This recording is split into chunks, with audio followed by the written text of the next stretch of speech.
You are watching Facto News। CM Yogi ने UP में जारी की नई जनसंख्या नीति, उस पर टिप्पणी करते एसपी सांसद बोले, बच्चा पैदा होने से अब कौन रोक सकता है। आइए जानते हैं पूरी बात इस रिपोर्ट में। स्वागत है आप सबका फैक्टो न्यूज में और मैं हूं आपकी अपूर्वा। उत्तर प्रदेश के मुख्यमंत्री योगी आदित्यनाथ ने रविवार को उत्तर प्रदेश जनसंख्या नीति जारी की। वहीं समाजवादी पार्टी के सांसद शफीकुर रहमान वक्र ने इस जनसंख्या नीति पर गजब की बयान दे डाला।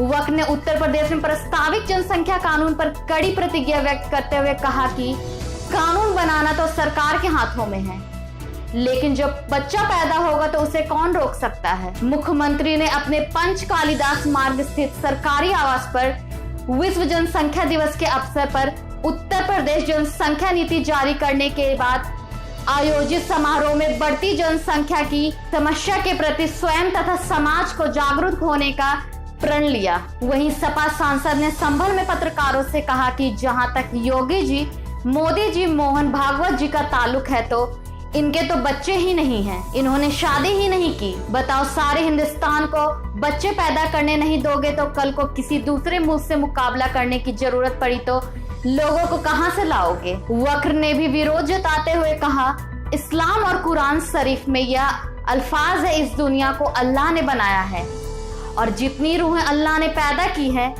वो आनी ही है। वक्र ने कहा, चाहे कितनी रोक लगा लो, चाहे कोई कमीशन बना लो, लेकिन बच्चा पैदा करने से कोई रोक नहीं सकता। सीएम योगी ने कहा कि पूरी दुनिया के अंदर इस विषय को लेकर समय समय पर चिंता व्यक्त की गई है कि बढ़ती जनसंख्या विकास में कहीं न कहीं बाधक हो सकती है और उस पर अनेक मंचों से पिछले 4 दशकों से निरंतर चर्चा चलती आ रही है।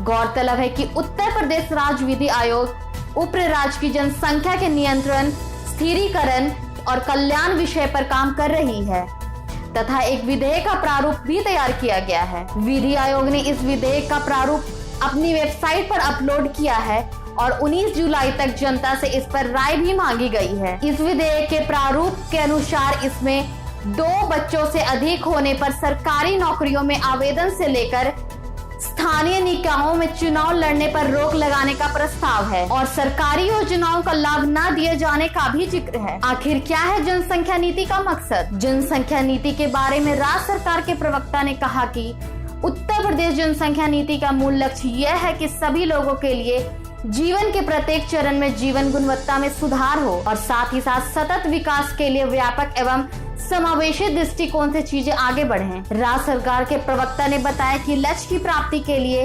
विशिष्ट उद्देश्य प्रस्तावित किए गए हैं, जिसके तहत जनसंख्या स्थिरीकरण का लक्ष्य प्राप्त किया जाना, मातृ मृत्यु और बीमारियों की समाप्ति, नवजात और 5 वर्ष से कम आयु वाले बच्चे की मृत्यु को रोकना और उनकी पोषण स्थिति में सुधार करने के अलावा इस नीति में किशोर किशोरियों के लिए यौन और प्रजनन स्वास्थ्य एवं पोषण से संबंधित सूचनाओं और सेवाओं में सुधार पर जोर दिया गया है। प्रवक्ता ने आखिर में यह भी कहा कि इसके अलावा वृद्धों की देखभाल और कल्याण में सुधार भी प्राथमिकता पे है। इस नीति के जरिए 2026 तक महिलाओं में जागरूकता और 2030 तक सकल प्रजनन दर को 1.9% तक लाना है, जबकि राज्य में अभी का प्रजनन दर 2.1% है।